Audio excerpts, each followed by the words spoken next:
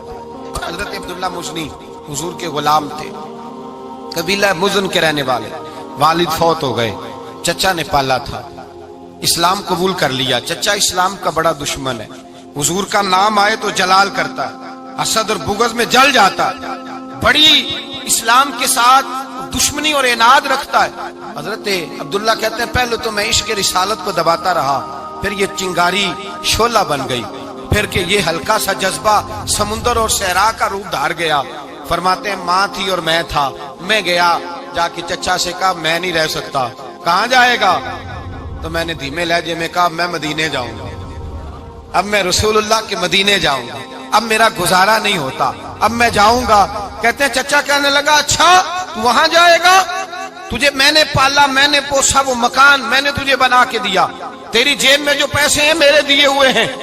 کہتے ہیں میں نے کہا چچا میں سارا کچھ سوچ کے آیا ہوں، مکان بھی تو رکھ لے، پیسے بھی رکھ لے۔ کہتے ہیں اس نے ہر چیز رکھوا لی۔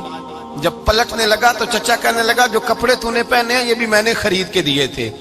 حضرت عبداللہ فرماتے ہیں میں نے وہ کپڑے بھی اتار کے دیے، برہنہ حالت میں میں ماں کے پاس گیا اور میں نے کہا اماں میں پہلے بھی تو ننگا پیدا ہوا تھا، تو نے ہی کپڑے پہنائے تھے، میرا پھر بدن ننگا ہو گیا ہے، کپڑے دے دے۔ کہتے ہیں 2 بیبیوں والے کپڑے اماں نے دیے، ایک میں نے تامت باندھ لی، دوسرا اوڑھ لیا اور مدینے پہنچا۔ کہتے ہیں جب میں ٹھنڈی رات مدینے پہنچا تو کالے رنگ کے حبشی غلام حضرت بلال دودھ کا پیالہ لیے کھڑے تھے، ہاتھ میں کھجوریں تھی، کمبل تھا، کہنے لگے آجا آجا۔ مصطفیٰ نے فرمایا تھا قبیلہ مزن سے میرا غلام آ رہا ہے، میں ساری رات سے تیرا انتظار کر رہا ہوں۔ حضرت جناب سیدنا عبداللہ رضی اللہ تعالیٰ عنہ فرماتے ہیں میری مشکل آسان ہوئی، فرماتے ہیں مجھے مدینے میں اعزاز مل گیا، مجھے عزت مل گئی، ہر آدمی میری قدر کرنے لگا۔ گویا بزرگ کہتے ہیں کہ حضرت عبداللہ دعا کرنے لگے کہ اے اللہ تو نے مجھے بڑی شان دی ہے مصطفیٰ کی گود میں، اگر اسی رحمت کے چھاؤں میں پردہ کر دوں تو میری بات بن جائے گی۔ حضرت عبداللہ کا وصال بھی رسول اللہ کی گود میں ہی ہو گیا، گود میں نہ کوئی رشتہ دار، نہ کوئی تعلق دار، نہ کوئی ہمسایا اپنا، نہ کوئی چچا، نہ کوئی ماموں، شہر میں تنہا اسی کسے دے کچھ نہیں جے لگ دے تے نہ کوئی ساڈا دردی، تنہائی۔ جنازہ اٹھا تو اٹھانے والے کون ہیں؟ ابو بکر صدیق، فاروق اعظم، عثمان غنی، مولا علی، حسنین کریمین جنازے میں شامل۔ میرے رسول پاک صلی اللہ علیہ وسلم نے جنازہ پڑھایا، دیکھو مشکل کاٹی تھی تو آسانی کا رنگ دیکھو، آسانی کا انداز دیکھو۔ حضرت سیدنا ابو دردہ رضی اللہ تعالیٰ عنہ ارشاد فرماتے ہیں مدینے میں رواج تھا کہ جب قبر میں اتارنے لگتے تھے تو قریبی رشتہ دار اتارا کرتے تھے، پر عبداللہ کا تو رشتہ دار ہی کوئی نہیں تھا مدینے میں، کون اتارے؟ فرمایا جب قبر میں اترنے لگے تو حضرت ابو بکر صدیق اور حضرت عمر فاروق اتر گئے کہ ہم قبر میں اتارتے ہیں۔ رسول اللہ نے فرمایا تم باہر نکلو، تم کیوں قبر میں گئے ہو، باہر آؤ۔ کہتے ہیں ہم باہر آئے تو اللہ کے رسول اندر گئے، فرمایا کون کہتا ہے اس کا کوئی نہیں، میں جو موجود ہوں، کون کہتا ہے کوئی نہیں؟ فرمایا رکھو میرے ہاتھوں پہ۔ کہتے ہیں حضور کے دست مبارک پہ رکھا اور باہر کھڑے ہم رشک کرنے لگے کہ واہ اللہ تیرا آسانی دینے کا رنگ، آسانی۔ اس نے مشکل برداشت کی تو رب نے مصطفیٰ کے قدموں میں آسانیاں عطا فرمائی، پسے اور حضور نے قبر میں رکھا، نبی پاک نے۔ میرے دادا مرشد کہتے ہیں عشق سرکار کی ایک شمع جلا لو دل میں، بعد مرنے کے قبر میں بھی اجالا ہوگا۔ اور میرے اعلیٰ حضرت فرماتے ہیں لحد میں عشق رخ شاہ کا داغ لے کے چلے، لحد میں عشق رخ شاہ کا داغ لے کے چلے، اندھیری رات سنی تھی چراغ لے کے چلے۔ اور بیدم شاہ بارسی تو حد کر گئے، کہنے لگے پسے مردن، بعد مرنے کے پسے مردن فرشتوں نے جو تلاشی لی تو کیا نکلا؟ فقط ایک دل کے گوشے سے خیال مصطفیٰ نکلا، فقط ایک دل کے گوشے سے خیال۔ اور کامل پیرو نہ دے باہو قبر جنا دی جیوے۔ میرے بھائی نبی پاک صلی اللہ علیہ وسلم کے ساتھ وفا کی تنگی دیکھ کر دقت ساتھ دیا. مکہ مخالفت کرتا تو جناب فاطمہ حضور کا خیال رکھتی. فاطمہ بنت اسد بڑا پیار کیا, بڑی محبت کی مولا علی کی والدہ نے, ہر دکھ ہر تکلیف کاٹی, لیکن رسول کائنات صلی اللہ تعالی علیہ وسلم کا ساتھ نہ چھوڑا. اور یہاں تک روایات میں ملتا ہے کہ جناب فاطمہ الزہرا جب بیعہ کے ان کے گھر گئی تو باہر سے سودا لا کے دیتی. حضرت فاطمہ سے بڑا پیار کرتی, بڑی محبت, مشکلات میں ساتھ دیا. جب وصال ہوا تو فرماتے کوہرام مچ گیا مدینے میں. لوگ منتیں کرتے تھے کہ حضور کا ایک بال مل جائے تو قبر میں بخشش کا سامان ہو جائے گا. رسول پاک نے فرمایا جب جناب علی کی والدہ کو غسل دے لو تو کفن پہنانے سے پہلے میرے پاس آنا. کہتے ہیں جب غسل دے لیا تو عرض کی حضور غسل ہو رہا ہے, کفن کا کیا کرنا ہے؟ حضور اندر گئے, قمیض بدلی اور جو کرتا پہنا ہوا تھا اتار کے دیا. فرمایا وہ علی کی ماں نہیں میری ماں ہے, اس نے میرے لیے بڑی تکلیفیں سہی ہیں, بڑی مشکل دیکھی ہے. فرمایا اس طرح کرو میرے کرتے میں اسے کفن دو. حضور نے جنازہ پڑھایا, اپنے کرتا لباس مبارک میں کفن دلایا.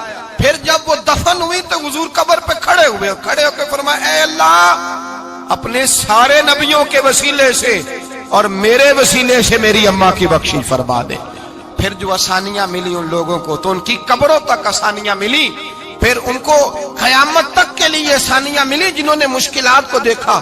اور بھائی جو سوئے رہے, جو آرام کرتے رہے, جنہوں نے مناسب ہی نہ سمجھا کوئی کٹھن مرحلہ طے کرنا, جنہوں نے کہا نا نا نا نا ہم تو سکھ کے ساتھی ہیں, ہم تو سکون کے ساتھی ہیں, بھائی ہم تو سلوٹ کے ساتھی ہیں, جب موجیں لگے گی تو دوڑ کے پہنچیں گے, کہیں گے ہمارا بھی تعلق بنتا ہے, ہماری بھی رشتہ داری ہوتی ہے, ہمارے بھی رابطے ہوتے ہیں, پھر دوڑ کر کے پہنچیں گے. اصل ساتھی وہ ہوتا ہے جو دکھ کا ساتھی ہوتا ہے, آزمائش کا ساتھی, مشکلات تجھے اونچا اڑاتی. حضرت سلمان فارسی کہتے ہیں میں نبی پاک کی تلاش میں نکلا تھا, حضور کی تلاش میں نکلا, اور میں نے کئی سال حضور کو ڈھونڈا, کبھی ایک دروازے, کبھی ایک دروازے, کبھی دوسرے دروازے, کبھی تیسرے دروازے.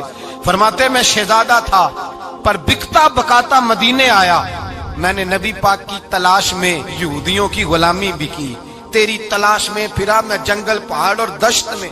فرماتے ہیں بڑی تکلیف کاٹی, بڑی آزمائش دیکھی, لیکن اس دن مجھے سارے دکھ بھول گئے. اس دن میری ساری تکلیفیں آسانیوں میں بدل گئی جس دن میرے نبی نے میرا بازو تھام کے کہا سلمانو منا اہل البیت. فرمایا سلمان کو تو میں نے اپنی اہل بیت میں شامل کر لیا ہے. فرماتے اتنی بڑی فضیلت کہ میں رسول اللہ کے خاندان میں جا شامل ہوا. تو بھائی یاد رکھیں, جب آپ کو مشکل آتی ہے تو آپ کو آسانی دینے کے لیے آتی ہے, جب آپ کی طرف کوئی آزمائش آتی ہے تو آسانی دینے. یہ بات صحیح ہے کہ بیٹیاں پیدا ہونے پہ مشکل ہوتی ہے, ان کے نصیبوں سے ڈر آتا ہے, پر جتنی آسانی اللہ بیٹیوں کے باپ کو عطا کرتا ہے اور جتنی رحمت رب بیٹیوں کے باپ پہ فرماتا ہے اتنی بھی کسی اور کے حصے میں نہیں آتی. اس میں شک کوئی نہیں کہ بوڑھے ماں باپ کو جب سنبھالنا پڑے تو مشکل ہوتی ہے. بوڑھوں کی طبیعت بچوں جیسی ہو جاتی ہے, دقت ہوتی ہے, آزمائش ہوتی ہے, ان کی بات سننا بعض اوقات کڑوا لگتا ہے, ان کی فرمائشیں بعض اوقات بچوں کی طرح ایسی ہوتی ہیں جو حل نہ ہو سکیں. لیکن یہ وہی ماں باپ ہیں جن کی نوکری کے بارے میں میرے مصطفیٰ نے فرمایا اگر تو ایک رات انہیں خوش کرنے میں کامیاب ہوا تو اللہ 2 حج اور 2 عمرے کا ثواب عطا فرمائے گا. اس میں شک نہیں کہ باپ بہت سارے کام مشکل ہوتے ہیں, کٹھن ہوتے ہیں, آزمائش والے ہوتے ہیں, اس میں کوئی شک نہیں کہ اس دور میں دین کا کام بڑا مشکل ہے, دعوت و تبلیغ کا سلسلہ بڑا کٹھن ہے. اس دور کے اندر حق بات بیان کرنا بڑا ہی مسئلہ ہے. اس دور کے اندر لوگوں کو کھری بات پہنچانا اور بتانا یہ اپنے ہاتھ میں آگ کا انگارہ پکڑنے کے مترادف ہے. لیکن میرے مصطفیٰ نے فرمایا تھا اس دور میں جب فتنہ ہو من تمسک بسنتی اند فساد امہ فلہ اجر 100 شہید. فرمایا اس دور میں جب آزمائشیں آ جائیں, تکلیفیں آ جائیں, اس دور میں جو میری سنت پر عمل کرے گا, رسول پاک کا وعدہ ہے اللہ ایک سنت پر عمل کرنے والے کو 100 شہیدوں کا ثواب عطا فرمائے. اللہ 100 شہیدوں کا درجہ دے گا اسے. تو بھائی جس قدر مشکل زیادہ اس قدر آسانی بھی, اس قدر اجر بھی زیادہ. مشکلات سے گھبرایا نہ کریں, ذہن بنا لیں کہ جس رب نے دی ہے وہی اللہ نجات بھی عطا فرمائے گا. انسان آسان ہو جاتا ہے. ہم لوگوں نے نا دوڑ صرف سکھ کٹھے کرنے کے لیے لگا لی ہے, سکھ کٹھے کرنے کے. وہ لوگ دکھوں میں راضی رہتے ہیں,